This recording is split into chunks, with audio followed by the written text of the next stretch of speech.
Assalamualaikum warahmatullahi wabarakatuh.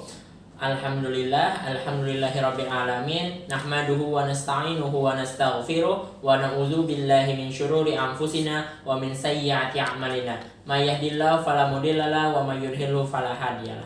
Asyhadu an la ilaha illallah wahdahu la syarikalah wa asyhadu anna Muhammadan abduhu wa rasuluh alladzi la nabiyya ba'da. Arsala rasulahu nabil huda wa dinil haqq liyudhhirahu 'alad dini kulli wa kafa billahi syahida. Yang pertama-tama marilah kita panjatkan puji dan syukur kita atas kehadirat Allah Subhanahu wa taala yang mana telah memberikan kita nikmat iman, nikmat Islam serta nikmat kesehatan. Dan tak lupa pula kita hadiahkan salawat berikan salam pada junjungan kita Nabi besar Muhammad sallallahu alaihi wasallam. Allahumma sholli wa sallim wa barik alaihi. Saya Aulia Fatur Rahman dengan nomor Indo Mahasiswa 0101-221054. Hari saya ingin memberikan kultum tentang bid'ah untuk mata kuliah ilmu hadis, dosen pengampu Bapak Iqbal Abdul Muin LCMA. Maka dari itu yang saya bawakan hari ini adalah tentang bid'ah.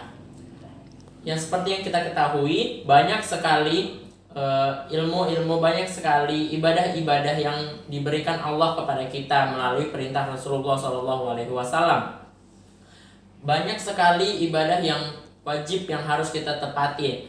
Tidak hanya yang wajib, bahkan ada yang sunnah karena hal itu pernah dilakukan oleh Rasulullah. Ibadah-ibadah tersebut Allah sampaikan pada Rasulullah pada wahyunya ataupun perlakuan-perlakuan dari kebiasaan Rasulullah SAW yang mana dianggap para sahabat itu sebagai sunnah ataupun sesuatu yang kita lakukan berpahala, namun tidak kita lakukan itu tidak berdosa. Namun semakin berkembangnya zaman dan setelah Rasulullah SAW meninggal, banyak ibadah-ibadah yang dilakukan lebih daripada yang pernah dilakukan oleh Rasulullah SAW. Hal ini mengundang pemikiran para ulama dan banyak orang yang berpikiran bahwa hal ini tersebut dikatakan haram karena tidak pernah disampaikan oleh Allah dan tidak ada jelas dalil yang menyuruh membuat ini, seperti yang pernah dilakukan Umar, yaitu sholat tarawih berjamaah. Rasulullah tak pernah mengajarkan kita untuk sholat tarawih berjamaah. Maka mereka semua berpegang teguh terhadap bid'ah ini, mengatakan ia haram karena satu riwayat hadis dari hadis arba'in, hadis kelima, yaitu Bismillahirrahmanirrahim, an ummul mukminin an ummul abdillah Aisyah radhiyallahu anha qalat qala Rasulullah sallallahu alaihi wasallam man ahdatsa amrina hadza malaitha minhu fahuwa raddu, rawahul Bukhari wa Muslim. Wa fi riwayatil Muslim man amila amala minhu laisa minhu fahuwa raddu, yang mana artinya dari ummul mukminin Ummul Abdillah dan Aisyah radhiyallahu anha berkata, Rasulullah Shallallahu alaihi wasallam bersabda, barang siapa yang melakukan ibadah di luar dari apa yang aku katakan maka dan tak sesuai dengan hukumnya maka ia tertolak. Dalam hadis riwayat Bukhari dan Muslim, dalam riwayat Muslim lainnya dikatakan, barang siapa yang membuat-buat atau memperbaharui suatu ibadah tanpa perintah kami maka ia tertolak. Hadis ini jelas mengatakan bahwa apa yang tidak pernah Rasulullah lakukan dan apa yang tidak sesuai dengan dasar-dasar yang pernah diajarkan oleh Rasulullah maka semua itu tertolak.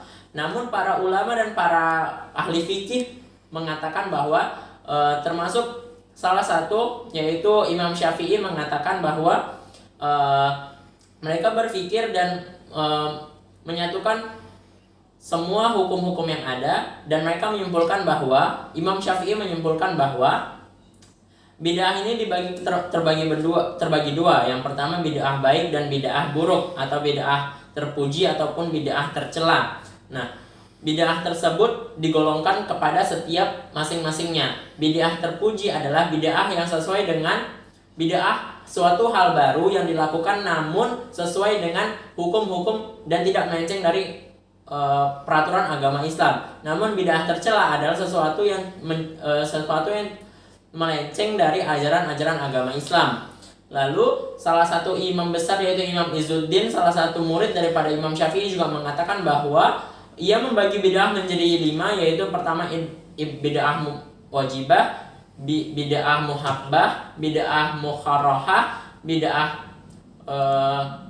makromah, dan bid'ah mujabah. Nah, jadi para ulama semuanya berkesimpulan bahwa mereka setuju dengan pendapat dari Imam Syafi'i tersebut, yang dimana bid'ah itu dikatakan haram apabila ia melenceng dari ajaran-ajaran agama Islam. Maka dari itu kita sebagai penganut daripada Imam Syafi'i, maka dari itu baiknya kita mengikuti apa yang diajarkan oleh Imam Syafi'i. Sekian dari saya. Assalamualaikum warahmatullahi wabarakatuh.